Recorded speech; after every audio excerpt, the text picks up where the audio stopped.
old when my mother died. But that day I lost not only my mother but also my childhood. The house was no longer mine, and the light in my eyes slowly faded in the garage of that house. But I came out of that darkness, and one day, I silenced it all. My name is Caleb. I'm 32 years old now. I own a technology company on the west coast of the United States. I live a life of luxury. But believe me, that's not how I started out. I was 8 years old. My mom had cancer. I memorized the smell of the hospital at that age. I watched her hair fall out. Even in her last days, she tried to make me smile. But she couldn't take it. She was gone. The day she died, my father changed too. He chose to fill the void, not me. 9 months later, Brenda came home, his new wife, and with her 3 children. Brenda never saw me as her own child. All she saw was a burden left behind by a dead woman. My presence reminded her of a past she didn't want to remember. It took me a while to realize it, but to feel it. It was clear from day one. There was no love in her gaze, only impatience, boredom, and disgust. Every time he addressed me, it was like a command. Every time he was silent, it was like a judgment. One morning, I went into my mother's room. She was gone. Everything was gone. Photographs, her old diary, even the tiny teddy bear she bought me for my birthday. Everything was gone. When I asked her, "Where's the stuff?" Without looking me in the eye, she said, "The past has no place in this house, Caleb. We're turning over a new leaf." But that past was mine. Those things were the only trace of my mother's existence. I cried in my room for hours that day, but no one knocked on my door. The dinner table at home was always missing a plate. Pizzas, burgers, boxes of ice cream were lined up on the table. They watched TV with laughter. When I went upstairs, phrases like, "Don't come in without wiping your feet," "Don't disturb us, we're watching a movie," "Get out," became my daily prayer. Brenda's children, my brothers and sisters, they were completely different. It was as if Brenda was teaching them to crush me. Every morning my clothes somehow disappeared. Sometimes my shoes were in the trash. Sometimes my pants were soaked. At school, they would lie to the teachers about me. One time they said, "Yo, Caleb slapped me." I hadn't even spoken to them that day. The teacher punished me. That's when I realized people listen to the one with the best smile, not the one who shouts the loudest. I was alone in the classroom, alone in the canteen, alone at home. Only the silence in the garage belonged to me. But even that sometimes turned against me. Lying in the dark, I thought a lot. Why me? Why did my mother die and Brenda live? While these children, who grew up laughing with their own mothers alive, put me through hell every day, I was just silent. But that silence was not surrender. That silence was an accumulating fire. Every insult, every slap, every ignoring was weaving another layer inside me. I silently made a vow.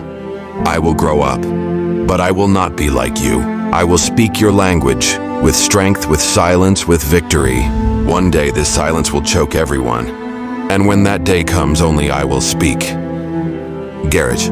That cold and dark place, smelling of concrete, full of rusty shelves, was my only refuge. There were no toys, no warmth, no safety, and yet it was the only place where I was allowed to be myself.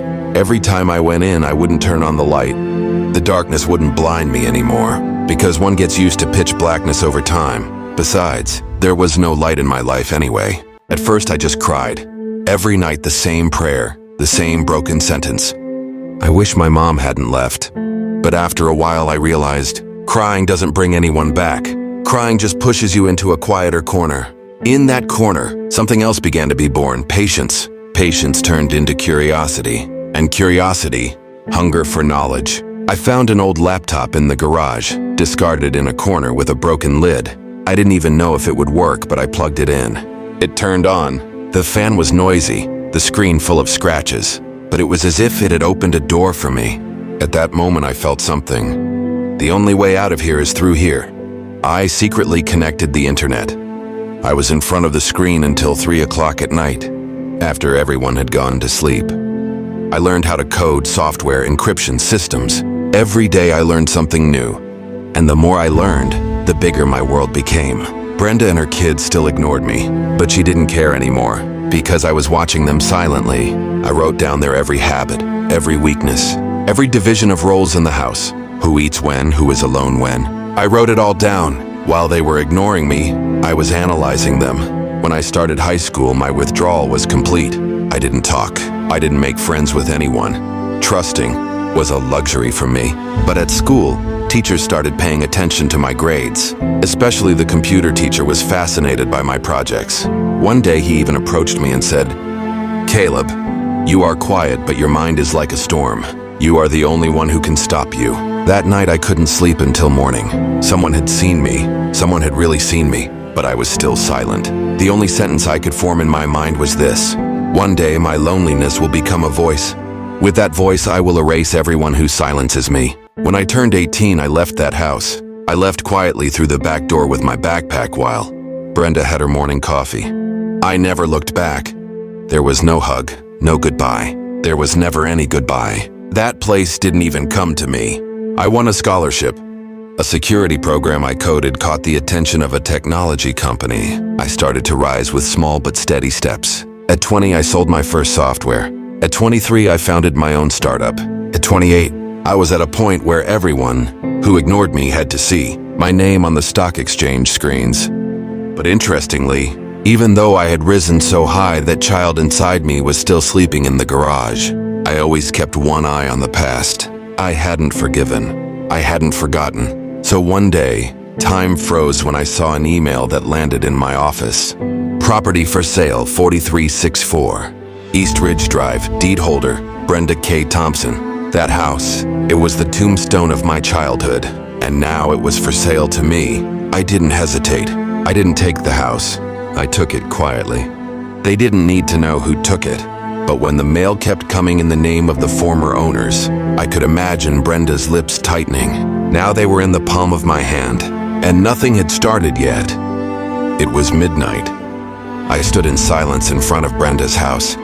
It was freezing, but a storm was raging inside me.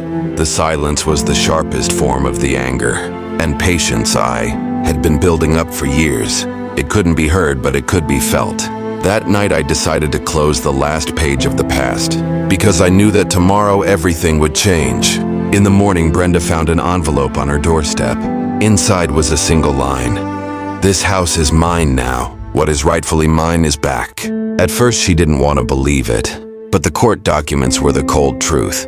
The surprise and disbelief in her eyes had replaced the disgust she had shown me for years. In that moment, the balance of power shifted completely. That house was no longer just four walls. It was a safety net for Brenda and my half-sisters. But now I was in complete control. I was very different from them. Quietly, cleverly, I infiltrated their accounts, using technology and my knowledge. Step by step, I cornered them, observing their every move, their every step. While they continued to ignore me, I was dominating them. One day, one of my stepbrothers started hurling insults at me on social media. "Who are you to do this?" he yelled. I never responded, but I took over his account and changed his profile picture. The picture I put was a fragile image from our childhood. I was crying and they were laughing. This photo suddenly went viral and everyone started talking about it. Their childhood moments of laughter were now symbolic of their destruction. I took my revenge not with anger but with intelligence. I quietly controlled their lives. I took away everything they thought they inherited, one by one. But I didn't humiliate them. I didn't disgrace them. Because the real revenge is to destroy pride with cold success. Their pride was shattered by my cold-blooded success. I completely changed the old security system in the house. Now I knew their every move, their every word. But they didn't even realize it. Because this game was being played where they couldn't see, in unseen spaces. And I won this game. The boy I was alone with in the garage was no more. In his place was an upright, strong, cool-headed man. And that man won quietly. Years of pain, patience, intelligence, and strength finally took their revenge. If this story moved you, share in the comments the most difficult moments in your life and how you fought silently. Maybe your story will inspire someone else. And of course, don't forget to subscribe to the channel. Like and share the video so that you don't miss such real, dramatic, and clever revenge stories. Because true victory is won in silence, and true strength is in strengthening the pain.